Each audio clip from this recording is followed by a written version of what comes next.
वर्धा साखळदंड आंदोलन करत समाजी ब्रिगेडच्या वतीने जिल्हा अधिकारी कार्यालयावर धडक मोर्चा काढण्यात आला आहे।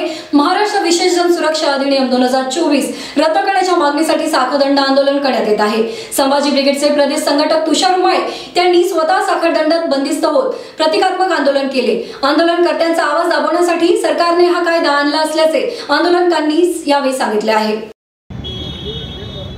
महाराष्ट्र सरकारने नागरी सुरक्षा अधिनियम 2024 हे आता 11 जुलै रोजी महाराष्ट्राच्या विधानमंडळाच्या पटलावरती त्यांनी मांडलं होतं आणि त्याला विरोध झाल्यामुळे ते त्यांनी तुर्तास मागे जरी घेतलं असलं तरी ते पुन्हा सरकार आणण्याच्या विचारात असल्याचं आम्हाला कळले आहे। आणि हे अधिनियम हे अर्बन नक्षलाइट विरोधी बिलच्या नावाने हे असंविधानिक आहे, नागरी हक्कांची पायमल्ली करणारे आहे। या महाराष्ट्रामध्ये माझ्यासारखे अनेक सामाजिक कार्यकर्ते, राजकीय कार्यकर्ते जे सरकारच्या चुकीच्या धोरणांच्या विरोधात आवाज उचलतात, जे बंड करतात, जे आंदोलन करतात, त्या लोकांना अर्बन नक्षली ठरवून त्यांचा आवाज कायमचा बंद करण्याचं षडयंत्र हे महाराष्ट्र सरकार करत आहे। आणि या महाराष्ट्र राज्याचे गृहमंत्री सन्माननीय देवेंद्र फडणवीस यांनी सांगितलं की अमित शहांनी मला हे करण्यासाठी सांगितलेलं आहे। आणि म्हणून या हिटलरवादी मानसिकतेचे मोदी आणि शहा या लोकांच्या इशाऱ्यावरती काम करणार हे राज्य सरकार, नागरी हक्कांची पायमल्ली करणार हे राज्य सरकार आणि या सरकारने आणलेल्या या बिलाचा निषेध करण्यासाठी, तीव्र विरोध करण्यासाठी संभाजी ब्रिगेड वर्धा जिल्ह्याच्या वतीने आम्ही इथे हे साखळी आंदोलन करतोय, बेडी आंदोलन करतोय। याचं हे प्रतिकात्मक आहे। म्हणजे सरकार आमच्यासारख्या लोकांवरती अशा बेड्या टाकू इच्छित आहे। म्हणजे आम्ही जर सरकारच्या विरोधात आवाज उचलला तर भविष्यामध्ये अशा प्रकारच्या बेड्या टाकून सरकार आम्हाला नक्षलवादी घोषित करू शकते, आम्हाला तुरुंगात डांबू शकते।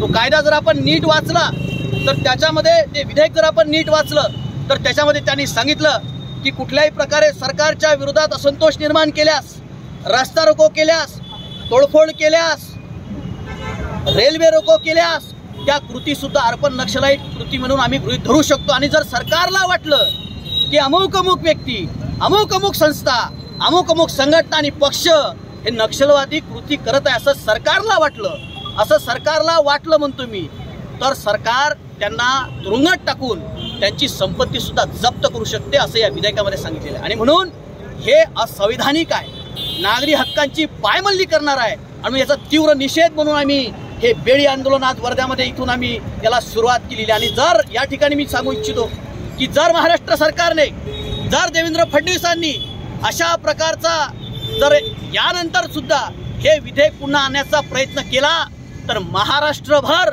आम्ही याच्या विरोधात तीव्र आंदोलन उभं करणार आहोत। येत्या 8 आणि 9 तारखेला वर्ध्यात सुद्धा मोठं आंदोलन आम्ही करणारच आहोत।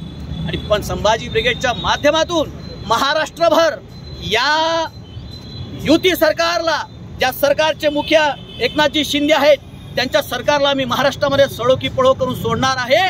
आणि या निवडणुकीमध्ये त्याचे जबर फटके या सरकारला बसल्याशिवाय राहणार नाही। आणि म्हणून सांगतो मुकाट्याने हे बिल आपण आहे तसाच मागे घेतलं पाहिजे। खबरदार महाराष्ट्र सरकार, जर तुम्ही हे बिल पुढे आणण्याचा प्रयत्न केला तर आम्ही महाराष्ट्र पेटवल्याशिवाय राहणार।